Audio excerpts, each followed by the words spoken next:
El día de hoy tengo una palabra pues, que Dios puso en mi corazón y espero compartirla tal cual Él la puso en mi corazón. Amén. Antes de comenzar, quiero contarles la historia de un pequeño que le gustaba mucho el deporte y en especial el baloncesto. ¿Cuántos acá practican baloncesto o les gusta? Pocos. Sé que Colombia es más de fútbol, ¿no? En mi país es más el béisbol, el baloncesto y también el voleibol. A mí me gusta mucho el baloncesto. Pero bueno, este pequeño le gustaba mucho el baloncesto, pero resulta que él era de una estatura baja. En el deporte, los chiquis para poder aspirar, estar en un equipo o algo así, tienen que tener ciertos requerimientos. La mayoría, desde pequeño, los tienen que llevar a practicar fútbol. Messi, desde los 12 años, lo reclutaron a España, 12 años. ¿Quién se le ocurre dejar un niño a los 12 años para que empiece ese camino? Y pues hoy es Messi, ¿cierto? Este pequeño que les cuento, le gustaba el baloncesto, pero a él, por su estatura, le decían que no, practique otro deporte porque no es tan alto. Bueno, él insistió, practicó, creció un poquito. A los 15 años aproximadamente, en Estados Unidos hacen algo que se llama campamento, y en esos campamentos, ¿hola? En esos campamentos los chicos van, juegan, empiezan a mostrar sus habilidades para que los entrenadores lo puedan reclutar para poder participar. Bueno, él fue al campamento emocionado, jugó muy bien y demás, pero al final, cuando dieron la lista, tenía un entrenador que era un poco cascarrabia y él, cuando empezó a dar la lista, bueno, tú puedes pasar, tú sí, tú sí. Cuando lo nombran a él le dice, no, tú, uno, eres bajo y segundo, no juegas muy bien, vete para tu casa. Los entrenadores en este deporte suelen ser un poco como bruscos, porque pues es un deporte de contacto, tienen que ser agresivos. Bueno, el pequeño se fue a su casa destrozado, se fue aburrido, se fue triste, de hecho tenía el corazón en 1000 pedazos. Y cuando él llega a su casa, le dice a su mamá, no, pues esto no es para mí. Y bueno, pasó un tiempo, pero la mamá quedó un poco cargada porque pues él tenía en su corazón eso, él le gustaba mucho el deporte. Pasó el tiempo, la mamá le dice, no, tenemos que hacer algo. Usted no se puede quedar con ese sueño ahí en la maleta, usted tiene que realizar su sueño. La mamá se propuso a motivarlo y segundo, buscó un entrenador para que le ayudara a practicar este deporte, porque ella sabía que él tenía futuro ahí. Bueno, ese entrenador lo agarró, le dijo, vamos a intentarlo, pero te digo, tu estatura no es suficiente. Resulta que él tenía un hermano mayor que se llamaba Larry. Larry sí era un jugador profesional, él jugaba muy bien y él era como en cierto modo la sombra de su hermano, que si era más alto que él, jugaba mejor, lo tomaban en cuenta en los equipos, pero a ese pequeño no. Cuando el entrenador empezó a enseñarle, a mostrarle técnicas y demás, él lo llevó a un partido común y corriente, como decir vamos a la Olímpica a practicar baloncesto. Resulta que algunos reclutadores se la pasan de vez en cuando en ciertas canchas para mirar, porque hay talento en la calle. En ese momento preciso fue un entrenador. Estaba como encubierto porque si lo ven pues nada. Cuando lo ve, dice, este jugador tiene mucho talento. Lo agarró, lo metió en su equipo, 17 años, él debutó en la NBA. La NBA es como lo más grande en el baloncesto. Es la Liga Nacional de Baloncesto, que es lo más importante. Resumo un poco la historia. Ese pequeño se convirtió en un grande, ganó 7 campeonatos en la NBA, es de los jugadores que más ha ganado campeonato, tiene récords y demás. Ese pequeño se llama Michael Jordan. ¿Has escuchado de Michael Jordan? ¿Sí? Antes se le conocía como Michael, el hermano de Larry. Ahora, ¿quién es Larry? Ahora Larry es el hermano de Michael Jordan. Y con esto le quiero ilustrar lo siguiente. El entrenador lo desechó. Y muchas veces a nosotros el mundo nos desecha. Pero en ese momento cuando el mundo nos desecha, cuando pasa algo en nuestra vida que quizá no está pues tan ok, Dios viene y nos recibe. Así como la mamá de Michael Jordan y el entrenador dieron en algo adicional en él, antes de que el entrenador lo agarrara, era un jugador normal. Pero cuando ya lo agarraron de ese lado, se convirtió en un jugador muy valioso. Tanto que marcó la historia del deporte en general. Él cuando empezó su carrera, se hizo tan famoso que empezó a patrocinar la marca de zapatos Nike. Nike sin Michael Jordan no era nada. Cuando Michael Jordan fue el patrocinador de esta marca, muchas marcas, el comercio, inclusive la bebida, la Coca-Cola, gracias a Michael Jordan, llegó a más lugares. Y con eso les digo, el mundo nos puede desechar, como el entrenador desechó a Michael Jordan, pero Dios a nosotros, cuando el mundo nos desecha, ¿qué hace Dios? Nos recoge y nos da un valor adicional. ¿Cuánto lo creen? Dígale, Dios, tú me das a mí un valor adicional. Cuando yo estaba pequeño, me gustaba mucho jugar. En mi casa somos 8 hermanos, yo soy el pequeño y yo era súper inquieto, jugaba dentro de la casa, también me gustaba el baloncesto, pero como no tenía una cesta, yo agarraba el balón y practicaba con la pared. Le pegaba a la pared, rebotaba, practicaba. En esas jugadas, muchas veces tumbaba, mi mamá colocaba muchas porcelanas, a ella le gustaba mucho lo artesanal, y yo con el balón pin las tumbaba y ¡pah! Se partía. En ese momento, claro, yo tenía miedo porque mi mamá me pegaba un montón. Obviamente no tan duro, mi papá me pegaba más duro, pero mi mamá me pegaba muy chistoso porque agarraba la cotiza, ¿cómo le dicen ustedes? A las chancletas. A la chancleta y me agarraba, me hacía correr, era papa. Cuando me agarraba, me daba re duro. Para mí me daba risa cuando lo hacía. Para evitar que me pegara, a mí se me ocurrió una idea. Yo digo, si rompo una, la voy a arreglar. Y yo buscaba en su cuarto el esmalte de uñas de las mujeres y eso pega un montón. Y yo buscaba el color que se parecía a esta porcelana, a esta decoración, y agarraba y empezaba a pegar parte por parte y la volví a colocar en su lugar. Pero me gustaba mucho ese momento porque el olor del esmalte me parecía curioso, me gustaba mucho de pequeño. Entonces yo lo hacía y ya lo agarré como un deporte. Inclusive muchas veces las partía a propósito solo para agarrar. Obviamente cuando mi mamá se daba cuenta me volvía a pegar porque 1, rompía, 2, le gastaba el esmalte. Pero me gustaba mucho hacer esto. Resulta que había momentos que se partían a tal punto que habían piezas que no calzaban, quedaban con huecos. Pero bueno, yo lo colocaba ahí. Para mí eso era una obra de arte. El día de hoy les quiero enseñar una palabra que seguramente nunca han escuchado, o si han escuchado, pues vamos a reforzar. Y esa palabra es una palabra japonesa que dice kintsugi. Diga conmigo kintsugi. Después de la N hay una T.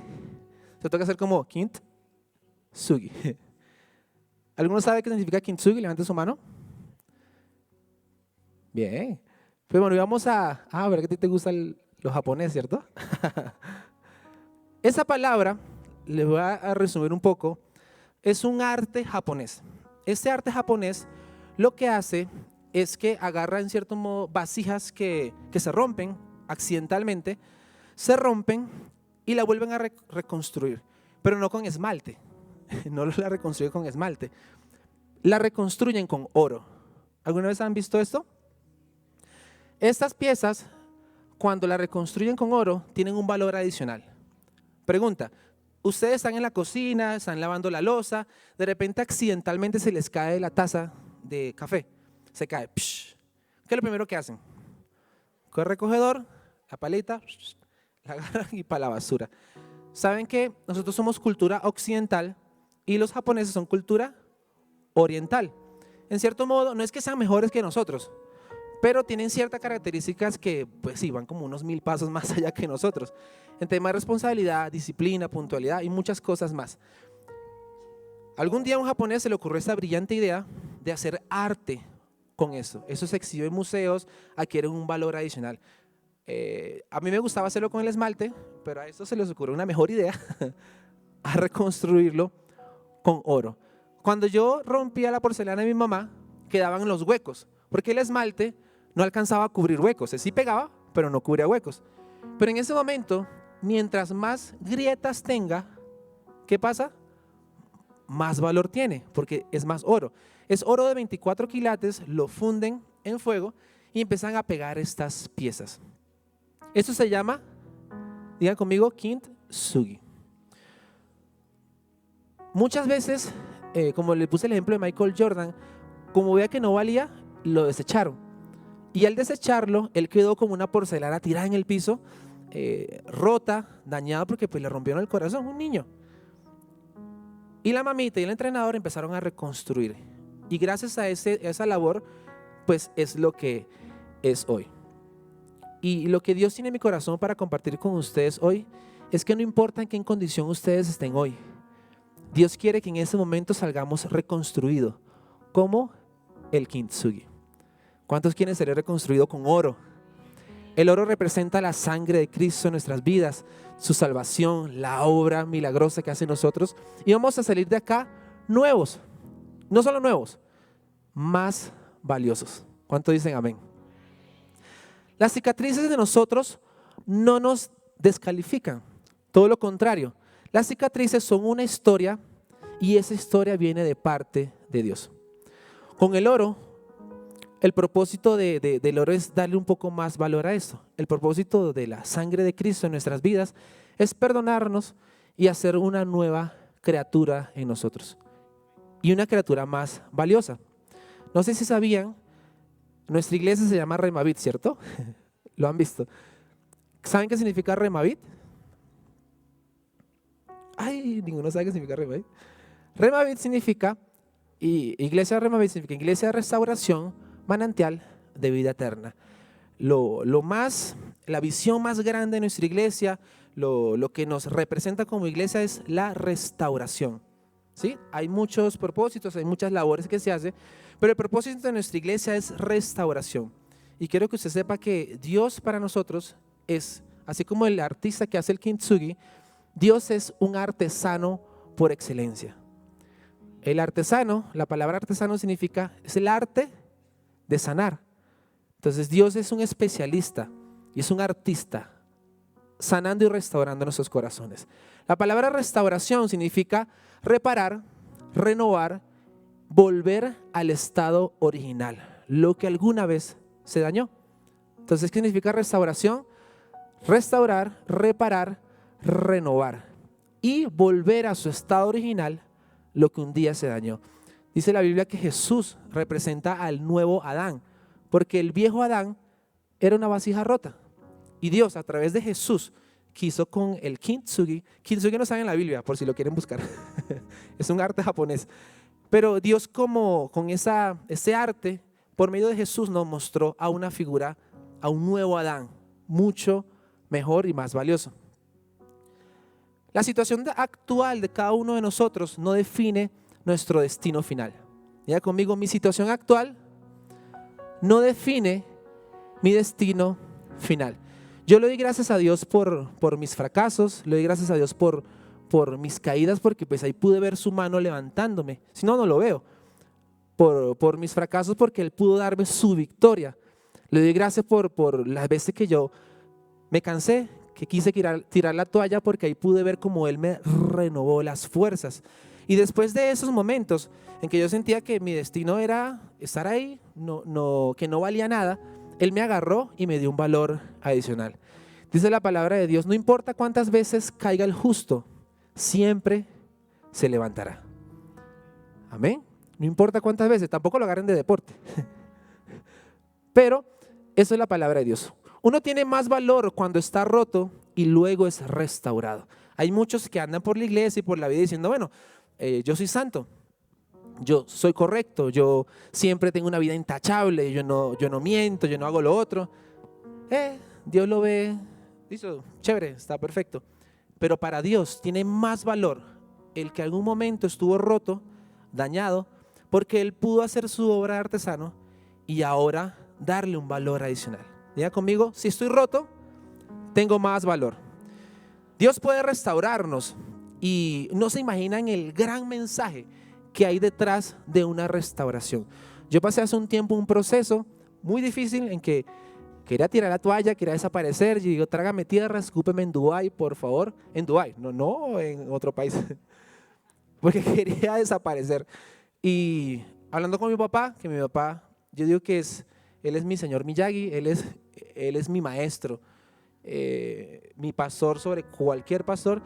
Y él es una persona muy sabia en todos los sentidos. Él desde los 15 años, Dios le puso el llamado a pastorear. 15 años. A los 15 años quería jugar fútbol y qué sé yo.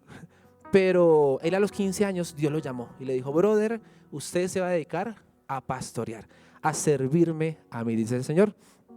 Y él me dijo, mijo, usted aguante, saque fuerza donde no tiene, pero se queda ahí y permanece. Tú no sabes, me dijo así tal cual, tú no sabes qué propósito tiene Dios con ese fracaso que tuviste.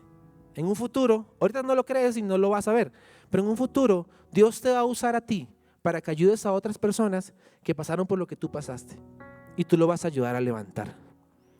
Y eso nos da ¿qué?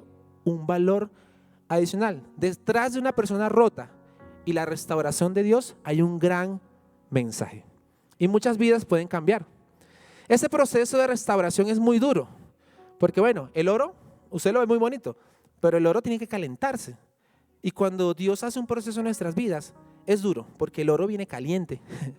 Y es como que, ay, por acá, no empieza a restaurar. Y es duro, el proceso es lento. Pero el propósito de Dios es que podamos ser restaurados. Y no solamente restaurados, sino darnos un valor adicional. En Estados Unidos hay un término que se llama ojo de tigre. ¿Han escuchado esa palabra? Hay una canción, la de Rocky Balboa. ¿Han visto Rocky Balboa? Que es la de pam, pam, pam, pam, pam, pam. ¿Cómo? Es el que hizo Silvestre Stallone. Esa canción se llama Eyes the Tiger, o Ojo de Tigre. Ustedes no han visto la letra, pero la letra habla de un soldado, porque es un término que se usa en los soldados en Estados Unidos. Les explico un poco brevemente. Este término se usa para los soldados que en algún momento estuvieron en guerra y fueron heridos. ¿Sí? Soldados que estuvieron en guerra, recibieron un disparo, algo pasó con ellos, y esos soldados estratégicamente cuando se recuperan los envían a ciertas misiones porque ellos tienen un valor adicional. Uno piensa, pues está herido, mándelo para la casa, quede como un veterano de guerra. Pero ellos no, ellos lo agarran, que se recupere y lo envían a ciertas misiones porque ya sabe que se siente estar herido. Está prevenido, él siempre huele el peligro antes que el resto. Todos andan como activos, como creen que son los mejores, pero este ojo de tigre anda con calma, está mirando. Él ve el enemigo antes de que llegue porque ya sabe que se siente ser herido. Eso le dice, a esos soldados le llaman ojos de tigres y los ubican estratégicamente para la guerra. Uno dice, fue herido, no tiene valor. Al contrario, el ejército le da un valor adicional porque es más valioso por su experiencia. Su herida lo hizo más valioso. Y yo no quiero pues presumir de mí ni nada por el estilo, pero yo sé que esa herida que yo tuve, esos errores que cometí, a mí me hizo más valioso. Y eso es lo que Dios quiere con cada uno de nosotros en esta mañana. La herida que trajo a este lugar, si vino un poco bajoneado, triste, qué sé yo, eso nos va a dar un valor adicional. Y en esta mañana vamos a salir restaurados de ese lugar. Amén. Dele el aplauso al Señor si quiere. Jeremías 18, capítulo, versículo del 1 al 6, dice lo siguiente. Dios me dijo, Jeremías, ve al taller del alfarero, allí voy a darte un mensaje. Yo fui y me encontré con el alfarero, haciendo con el torno vasijas de barro. Cada vez que una vasija se dañaba, volvía a hacer otra, hasta que la vasija estaba nueva como él quería. Allí Dios me dio este mensaje para los israelitas. Ustedes están en mis manos y yo puedo hacer con ustedes lo mismo que ese alfarero hace con el barro. La alfarería es una labor que se desempeñaba hace mucho tiempo. Escuché que en Colombia hay un lugar que aún la practican, sí, que hacen porcelanas, hacen piezas. Es una persona sentada en un lugar, tiene un torno, es una máquina grandota que con el pie empieza a darle vuelta a una pieza y con el barro, con las manos, empieza a darle forma a este barro. Dice el versículo que cuando no queda bien, él la destruye y vuelve a empezar de nuevo hasta que la vasija quede como él quería. Luego dice el pasaje, así son ustedes en mis manos, dice el Señor. Ustedes son ese barro en mis manos y yo voy a perfeccionar la obra que quiero hacer con ustedes. Diga conmigo, yo estoy en las manos del alfarero por excelencia. A continuación les voy a mostrar ejemplos de ciertas personas que uno puede decir son grandes hombres de Dios. Bueno, fueron grandes hombres de Dios, pero del todo ejemplo que uno diga, ¿qué ejemplo que es? No, pero son personas que Dios usó y tienen su antes de Cristo. Cuando Jesús llega a su vida, Dios llega a sus vidas, Dios empieza a hacer el kintsugi con ellos y los volvió más valiosos. La primera persona que les quiero comentar se llama Moisés. ¿Han escuchado de Moisés, cierto? Moisés tiene un trasfondo, un pasado un poco oscuro. Cuando la Biblia empieza a hablar de Moisés, cuando era joven, él era parte del ejército de los egipcios y él en un momento de la historia, él mata a otro soldado para defender a uno de los suyos, pero mató a alguien. ¿Se convirtió en qué? Un asesino. No obstante, dice la Biblia que él se desapareció, se fue al desierto por 40 años huyendo, porque si lo encontraban, le daban tuki tuki. En ese momento, Moisés, huye. Otras características quizás no son ejemplos de Moisés. Era una persona insegura, era un poco, le faltaba un tornillo. Hay una escena que Dios lo lleva como a su presencia, lo lleva al cielo, digamos.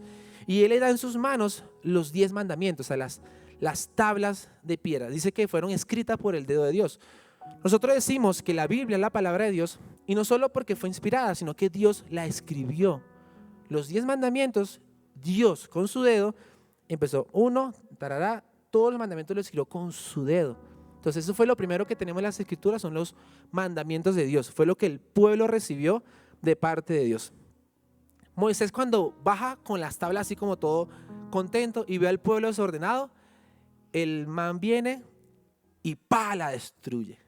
Y yo, ¿cómo se le ocurre? Si el mismo Dios se lo dio en las manos, cabezón, porque la va a destruir. O sea, algo tenía zafado en su cabeza. Obviamente estaba molesto, pero bueno, yo me puedo molestar, la pongo acá, voy, los regaño, hago algo y luego las agarro, pero en su molestia la rompió. También otro momento de la historia, Dios le dice a Moisés, necesito que vayas ante el faraón, ante el rey, y le digas, brother, yo necesito hacer esto y esto y eso contigo. Moisés dice, pero no, ¿quién me va a escuchar? Tranquilo, yo te voy a dar ciertas señales para que él y ellos crean en ti. Le dice, bueno, vas a llevar esta vara, la vas a tirar al piso, se va a convertir en serpiente, y luego la vas a agarrar y vuelve a ser una vara. Bueno, ante eso cualquiera hace caso. Si de repente no te hace caso, tu mano la vas a esconder, la vas a mostrar y van a haber llagas en tu mano. Cuando la escondas y la vuelvas a sacar, tu mano va a estar sana. O sea, Dios le dio un montón de herramientas para que él tuviera valor, porque pararse ante el faraón, pero haciendo esas cosas sobrenaturales de parte de Dios, era necesario para que el faraón creyera. De paso, o sea, adicional, Dios le dice, tranquilo, yo estoy contigo. O sea, yo voy a poner palabras en tu boca. Él dice, también soy tartamudo, ¿qué voy a decir yo? Y Dios le dice, tranquilo, yo voy a poner palabras en tu boca. Ante todo eso, pues uno dice, no, yo voy bruto pero decidido. Pero Moisés, no. Él dijo, no, porque no vamos con alguien para que pues, nos ayude. Y en ese momento entra en escena Aarón. Y hay algo que me llama mucho la atención. Usted sabe que en el Antiguo Testamento habla del tabernáculo, ¿cierto? El tabernáculo estaba algo que se llama el arca del pacto. Era como un cofre así de oro grandísimo, que estaban las tablas de la ley, había un montón de cosas. Dentro de eso está una vara. Esa vara se llama la vara de Aarón. Pudo haber sido la vara de Moisés, ¿cierto? Pero no, por ser tan cabezón, se perdió el privilegio y Aarón, pues ya, yo soy el mejor acá. Y Aarón es lo que es también por ese momento, pero sus inseguridades, asesino, torpe, también iracundo, porque se molestaba por nada.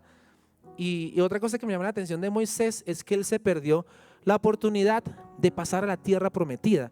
O sea, él bregó años y años llevando al pueblo por el desierto, un montón de cosas, pero al final Dios le da una última instrucción. Le dice, yo quiero que tú golpees esta piedra y ahí va a salir agua. Le des un golpe. Moisés otra vez en un arranque de ira vino y le pegó 2 veces, porque estaba molesto. ¿Qué hizo? Desobedeció. Por ese pequeño acto se perdió la oportunidad de pasar a la tierra prometida. 0 ejemplo. Uno ve a Moisés y uno dice, ya sé lo que no tengo que hacer, en vez de ser al contrario. Pero resulta que Moisés fue el escritor de los primeros 5 libros de la Biblia, todo el Pentateuco. Sin Moisés nunca nos íbamos a enterar cómo Dios hizo los cielos y la tierra, cómo nos creó. O sea, Moisés fue la persona que Dios usó para revelarnos el inicio de la historia del mundo y de la humanidad. Fue el líder que llevó al pueblo, no fue Josué ni fue Aarón. O sea, Dios escogió a Moisés. Moisés era todo esto, pero en las manos del Señor, Dios lo reconstruyó y lo convirtió en este líder importante para toda la historia del judaísmo, de todo lo que nosotros queremos como cristianos, gracias a Moisés. Entonces después se convirtió en una obra maestra. Amén. Siguiente persona que les quiero comentar se llama María Magdalena. María Magdalena fue una persona un poco difícil. Dice la Biblia que se mataba triste, que tuvo muchos problemas emocionales. No obstante, dice la palabra de Dios que Jesús le sacó 7 demonios. No le sacó 1, tampoco le sacó 2, ni 3. Le sacó 7 demonios. ¿Qué puede esperar uno de una persona así? Como que bueno, listo, sígame. Pero no, ella se convirtió en una mujer muy relevante en toda la historia y se convirtió no solo en la primera mujer, sino en la primera persona que vio a Jesús cuando resucitó. O sea, no fue Juan, que era el panita de Jesús, era su discípulo amado. No fue Pedro, que era elocuente, que era todo arrancado. No, no fue ninguno de ellos. Fue María Magdalena. Antes era una mujer endemoniada, con problemas emocionales. Siempre dice la Biblia que ella estaba triste, pero se convirtió en la seguidora más devota de Jesús. Cuando Jesús la agarró, hizo kintsugi con ella y la convirtió en una obra maestra. Siguiente persona, Pablo. Pablo, antes de ser Pablo, se llamaba Saulo de Tarso. ¿Qué hacía Pablo antes de Cristo? Perseguidor, no solo perseguidor, también asesinaba a los que seguían a Cristo. Con eso le quiero dar un ejemplo para que vean la dimensión de toda esa situación. Yo leí un libro hace un tiempo, cuando tenía 17 años, me mandaron, porque yo no quería ir del todo, me mandaron a una escuela de misioneros, una escuela que era un internado de 2 años, era como algo militar. Teníamos que estar allá 2 años sin comunicación, nos enviaban a Amazonas, a ciertos lugares para practicar lo que es ser un misionero, y ahí nos enseñan un montón de cosas. Dentro de lo que nos enseñan, nos hacen leer un par de libros que le muestran la realidad de ser un misionero. Hay lugares en el mundo que no se puede predicar el evangelio. ¿Saben eso? Hay lugares que no se puede. O sea, si lo llegan a ver con una Biblia, lo pelan. Y en esos libros, voy a contar 2 ejemplos, son un poco crueles. ¿Hay niños acá? ¿No hay escuela de niños? No, entonces no voy a contar nada. No, mentira. En ese momento, yo leí un libro y narra la historia. Eso fue en Corea hace un tiempo. Llegan los soldados, entran al lugar, hay 20 personas. Todos llegan armados, ¿no? Con pistolas y demás. Y el soldado, esa gente era muy mala. O sea, era muy mala porque yo digo, mátelos y ya. No prolongue el sufrimiento. Pero ellos querían que ellos sufrieran, que sintieran que lo que estaban haciendo estaba mal. Y en ese momento él llega y acuesta a las 20 personas en la carretera. Los acuesta. Viene un soldado detrás de él con una aplanadora. Y empieza uno por uno. Esas narraciones son verídicas, obviamente. Uno, por los mismos soldados que quedaron impactados por lo que pasó, porque no entendían cómo sucedía lo que sucedía en el proceso y después. Se convertía, luego le daban cadena, ¿cómo le dicen? Pena de muerte, porque pues era muy malo lo que estaban haciendo. Pero en cierto modo Dios hacía algo en sus corazones. Cuando él empieza a pasar la aplanadora, ellos empiezan a cantar aleluya. No sé cuál de tantas aleluya, imagino que aleluya, aleluya, empieza a pasar la aplanadora. Lo que al soldado le pareció sobrenatural era que la gente no gritaba, ni se quejaba. Y él lo miraba como impactado, solo escuchaba el aleluya a 20 personas cantando. Pero resulta que él se da cuenta que el volumen empezó a bajar. No empezó a bajar, porque empezaron a desaparecer. Entonces sus voces iban callando. Aleluya, hasta llegar el último. Y él dijo, hay un Dios. Eso es lo que ellos creen, es real. Porque ¿cómo es posible que alguien en medio de porque una muerte lenta, o sea, una aplanadora no pasa a 1000 por hora, eso es lento. ¿Cómo es posible que no griten? Siguiente ejemplo, están en un lugar reunidos Imaginen que un grupo hogareño, están en un grupo hogareño, están todos ahí haciendo ¿cómo se llama? El refrigerio. Es la parte que más me gusta de los grupos hogareños. Los sábados voy a 5 grupos hogareños solo por el refrigerio.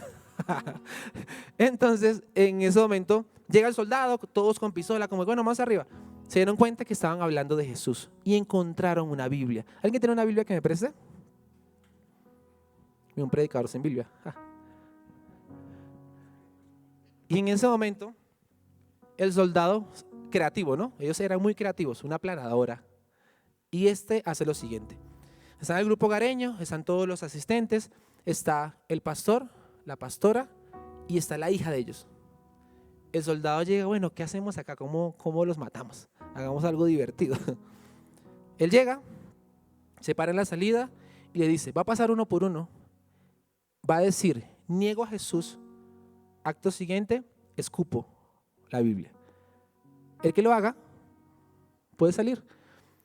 Nosotros como cristianos, este principio de negar a Jesús es algo muy delicado, porque la palabra dice que si lo negamos acá en la tierra, Él nos va a negar en el cielo. O sea, nos da como miedo. Pero pregunta, ¿qué haríamos nosotros en ese lugar? ¿Qué haríamos nosotros en el lugar de esas personas que estaban?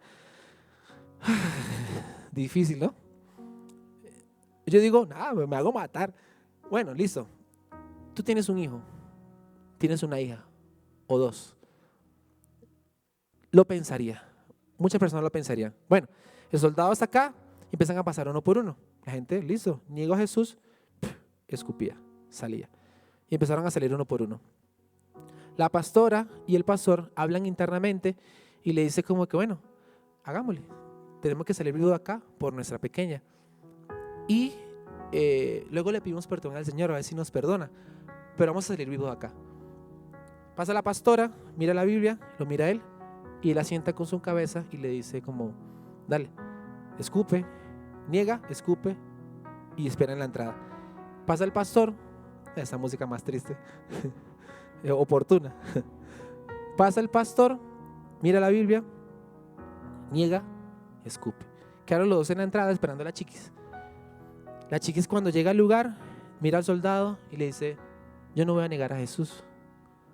Acto siguiente, el soldado le dispara y muere la niña. Muy cruel, ¿cierto? ¿De quién es? Imagínense el cargo, no solo el cargo de conciencia del papá y la mamá, sino cómo es posible que ella sí, o sea, tenía una fe más grande que nosotros, porque no negó a Jesús, no le importó morir. Y como eso hay muchos ejemplos más. A lo que voy es que Pablo era como esos soldados, era malo, malísimo. Y él hacía todas esas cosas con los cristianos.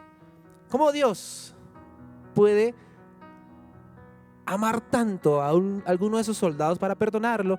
Y no solo perdonarlo, uno le cambió el nombre, porque bueno, ya su nombre estaba un poco trillado por asesino. Dios agarró a Pablo. Imagínense que cuando estamos nosotros quebrados por dentro, quebrado no es solamente triste, quebrado es como tengo una debilidad, tengo algo que no lo logro, tengo una enfermedad. En cualquier momento de esos somos una vasija quebrada, ahí tirada con las piezas todas regadas. Pablo era uno de esos. Era un asesino, no solo asesino, sino de los seguidores de Cristo. Y Jesús, porque Jesús mismo se le apareció, y él poco a poco empezó a agarrar las piezas de Pablo, a reconstruirla con el kintsugi. Y Pablo, antes de Cristo, era un asesino, era cero valor. O sea, una persona así no vale ni 5, no merece ni vivir. Pero cuando Jesús lo agarró, le dio un valor adicional.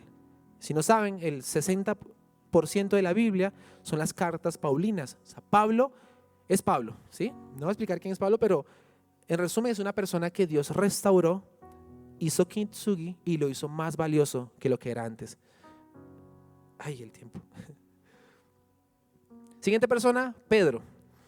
Pedro fue una persona que negó a Jesús, ¿cuántas veces? 3 veces. Uno dice, bueno, era como esa persona que salió y negó a Jesús y escupió la Biblia. Así era Pedro. Y uno dice, bueno, ¿cómo Dios puede hacer algo con Pedro? Y hace unos días prediqué sobre algo parecido y hablaba de que Pedro, antes de Pedro se llamaba como Simón. Simón significa inestable, frágil, débil, inseguro y demás. Dios le cambió el nombre a Pedro. Pedro es roca firme, fuerte, valiente y demás. Cuando Pedro la embarra porque lo negó, Jesús luego se le aparece ya resucitado y lo llama, pero lo llama como Simón. Simón, o sea, le cambió el nombre otra vez de bueno a lo que era antes, inestable, inseguro. Y Dios, bueno, lo reconstruyó, Pedro otra vez se dañó y lo volvió a reconstruir. Y en ese momento Dios le dice, ve, apacienta mis ovejas. Pedro es un referente para la iglesia primitiva. O sea, lo que hacemos hoy acá es gracias a Pedro, una persona que negó a Jesús. Antes de Jesús era una vasija rota, luego tuvo un valor adicional. La última persona que les quiero hablar es sobre David, el rey David. David tampoco es una persona que uno diga, bueno, yo quiero ser como David.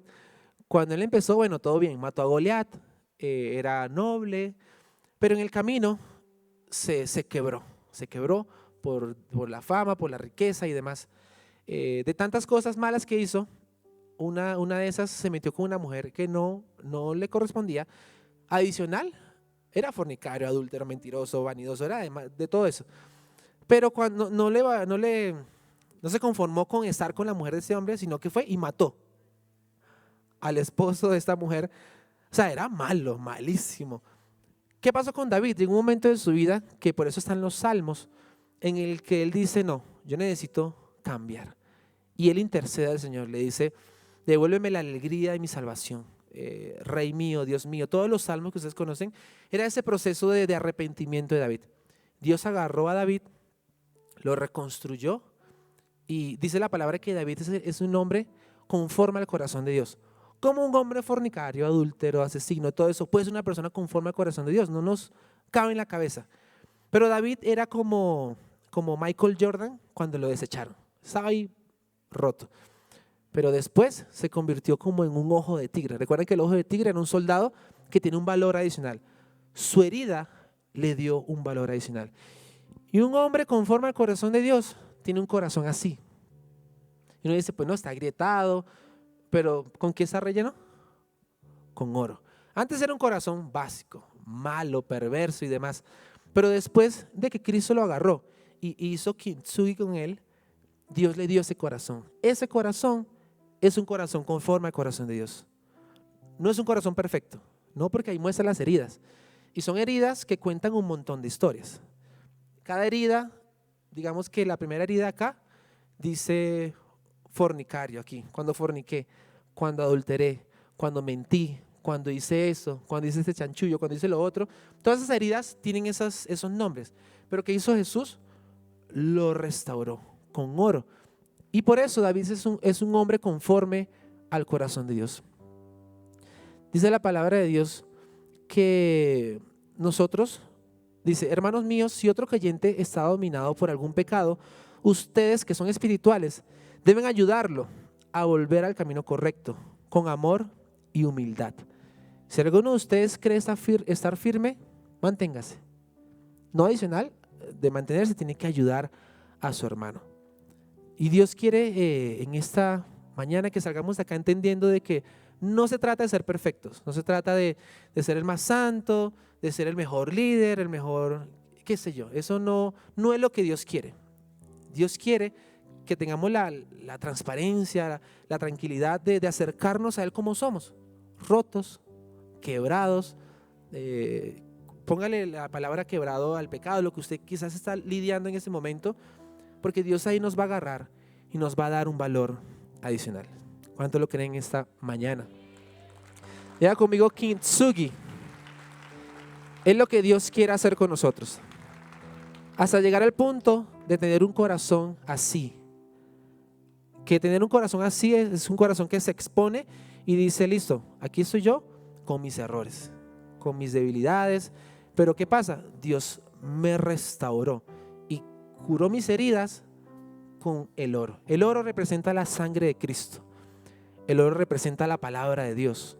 El oro representa su presencia y todas esas cosas que nos ayudan a ser un poco mejores.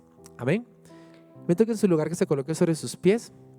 Y yo quiero hacer una invitación esa mañana a las personas que vienen quizá por primera vez a este lugar. Invito a que en su lugar levanten sus manitos al cielo, los que vienen por primera vez. Levanten sus manos al cielo por acá hay personas que vienen por primera vez. Y yo les quiero decir algo a ustedes directamente. Quizás en ese momento vienen con su corazón quebrado, reventado, toteado, las piezas están todas esparcidas y no saben qué hacer. Pero Dios quiere en ese momento que ustedes den un pequeño paso de fe para Él empezar a hacer esta obra y dejar su corazón así, un corazón conforme al corazón de Dios. Las personas que levantaron sus manos, les quiero pedir un favor inmenso, que den un paso hasta acá y puedan venir para orar por ustedes. No va a haber nada extraordinario. Pueden pasar al frente sin miedo y Dios quiere hacer algo con ustedes. Las personas que levantaron sus manos, que vienen por primera vez, pueden pasar tranquilos. Bienvenidos, me alegra mucho que estén pasando. Iglesia, le doy un fuerte aplauso a nuestros hermanos que vienen por primera vez. Dios te bendiga, papá. Dios te bendiga. Dios te bendiga, ¿no? Si hay alguien más en su lugar que quiere pasar, Dios te bendiga, papá. Dios te bendiga. Dios te bendiga, papá. Sigue la invitación abierta. Si alguien viene por primera vez y quiere entender un poco de qué se trata esto, de ser restaurado, de qué es la función de nosotros como iglesia, restauración, puede pasar al frente y vamos a hacer una oración por ustedes. Iglesia, del otro fuerte aplauso a nuestros hermanos que vienen por primera vez. Ustedes no lo ven, pero hay personas acá que vienen quebrantados, porque Dios está comenzando a hacer la obra. Duele un montón, porque el oro viene caliente. El proceso va a ser difícil, pero Dios quiere con ustedes hacer una obra perfecta. Amén. Y les levanten sus manos hacia este lugar. Vamos a orar por ellos. Señor, te damos gracias por sus vidas. Gracias porque tú hablaste a sus corazones. Esa obra que hiciste con Moisés, que hiciste con María Magdalena, que hiciste con Pablo, que hiciste con Pedro, que hiciste con David, lo vas a hacer con cada uno de ellos. Te pido que tú agarres pieza por pieza. Que tú agarres pieza por pieza, Dios. Y los levante, los restituya, los restaure, Dios, con ese oro precioso que es tu sangre, que es tu salvación, Dios. Derrama tu sangre preciosa sobre sus vidas, transfórmalos, Dios, cámbialos, muéstrale el camino correcto, lo que deben hacer, Dios. Ayúdalos a seguir adelante, por difícil que parezca, Dios. Derrama de tu espíritu sobre sus vidas, Dios. Derrama tu espíritu sobre sus vidas. Iglesia, levante su voz, ore por ellos. Hay corazones quebrantados, personas que están siendo libres en ese lugar, restauradas por el poder de Cristo Jesús. Señor, tu sangre tiene poder. Cambia sus vidas, Dios. Restaura, repara, vuelve al estado original, tu propósito, que sea una realidad en su vida, Dios. Muéstrales el camino, Dios. Es el anhelo de nuestro corazón. Mis hermanos, y en su lugar, invito a que me miren un momento a mí y repiten esa oración conmigo. Señor Jesús, digan conmigo: Señor Jesús, te doy gracias por tu palabra. Gracias por hablar a mi corazón. Gracias por perdonarme, por morir en la cruz del Calvario. Por mí, no lo merecía. Reconozco que soy pecador. Te pido que me perdones y que inscribas mi nombre en el libro de la vida. Te doy gracias por tu presencia. Te pido que repares mi corazón con tu sangre preciosa. En el nombre de Jesús, amén y amén. Iglesia, un fuerte aplauso a nuestros hermanos.